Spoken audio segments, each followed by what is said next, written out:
네, 탈북자 출신의 서울시 공무원이 간첩 활동을 한 혐의로 기소된 이른바 서울시 공무원 간첩 사건을 둘러싸고 증거 위조 논란이 벌어지고 있습니다. 자, 먼저 어떤 사건이었는지 자세히 살펴보겠습니다. 화면 함께 보시겠습니다. 지난해 2월이었습니다. 탈북자 출신 서울시 공무원 유우성 씨가 탈북자 200여 명의 정보를 북한에 보고한 혐의로 구속 기소됐습니다. 하지만 유 씨가 간첩이라고 증언했던 유 씨의 여동생이 강압에 의해 허위 증언을 했다고 진술하면서 8월 법원에서 무죄가 선고됐습니다. 이후 검찰은 유 씨가 중국을 통해 북한을 오간 기록을 확보했다면서 중국 측에서 보낸 확인서를 제출했는데요. 중국 대사관 영사부에서 이 문건이 위조됐다고 밝히고 나선 겁니다. 검찰은 위조 가능성이 없다고 주장하면서도 확인에 들어갔는데 직접 들어보겠습니다. 저희 중앙지검은 대검을 통해 중국 심양 주재 한국 영사관에 피고인의 출입경 기록 발급을 요청하는 공문서를 발송하였습니다.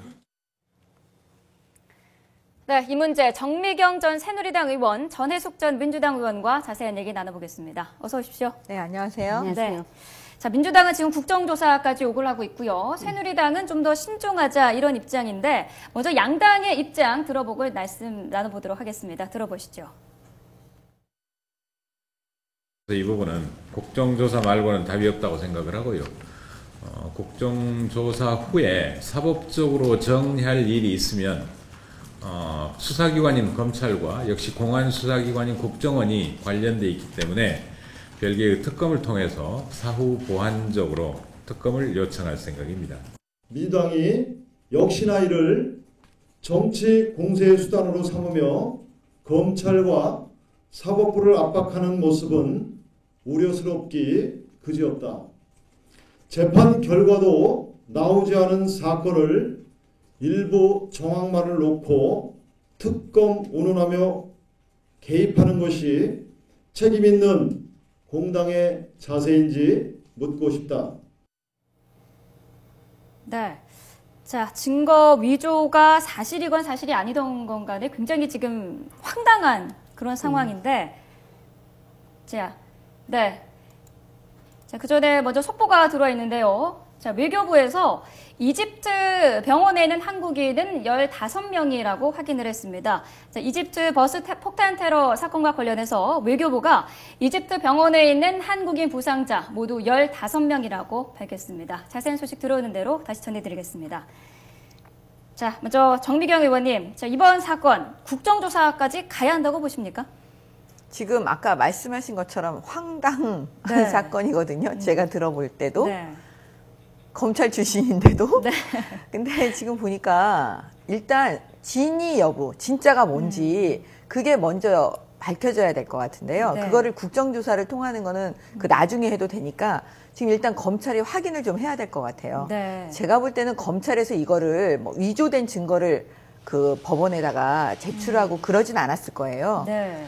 그 심양에다가 심양에 있는 한국 영사관에 이거 공문서를 이제 달라고 발송을 했다는 거니까 네. 그쪽에서 보낸 문서가 지금 위조됐다고 중국 측에서 밝힌 거거든요. 네. 그러면 그 위조됐다는 게 어느 지점에서 위조됐는지를 아마 검찰에서 확인을 먼저 해야 될 거예요. 네. 그러니까 중국에 있는 심양에 있는 한국 영사관에서 과연 누가 이 문서를 보냈냐. 그러면 그 문서를 보낸 사람을 먼저 조사를 해야 되잖아요. 네. 그게 밝혀지지 않고는 지금 이게 뭐 누가 잘못했다. 뭐 잘했다 이렇게 지금 말할 수가 없는 것 같아요. 네, 전해숙 의원님은 어떻게 보십니까? 네, 한마디로 국정조사가 맞죠. 왜냐하면 과거에도 이 공안 사건들이 조작돼서 지금 무죄가 된 게 많지 않습니까? 네. 특히 불임 사건 같은 경우에는 33년 만에 무죄가 판명됐고 강기훈 유서 대필 사건 같은 경우에는 22년 만에 무죄가 지금 나왔습니다. 독재 정권의 위기 때마다 이런 사건들이 조작되어서 국면 전환용으로 활용을 많이 했거든요. 네. 지금 이게 이게 완전 글로벌한 국제적 망신인데요.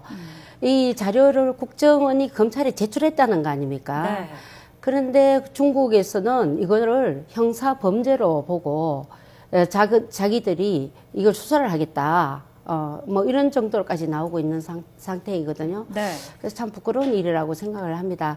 그리고 또 이 사건이 왜 이 시점에 생겼는가.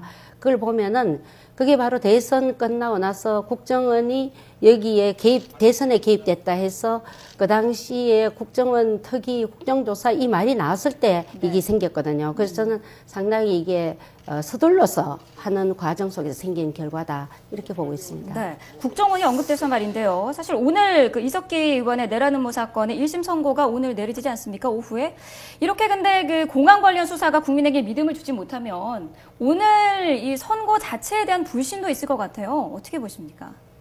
지금 공교롭게도 지금 그게 지금 딱 또 이 시기적으로 맞춰져 가지고 그러는데 그 오늘 아마 이제 이석기 이거는 사실은 그 국가보안법 부분은 아마 유죄가 될 거예요. 내란 음모 부분이거든요. 네. 내란 음모를 이 정도의 증거를 가지고 과연 유죄로 할 것이냐, 네. 아니면은 이제 증거 부족으로 그 무죄가 날 것이냐, 이게 오늘의 핵심인 것 같아요. 네.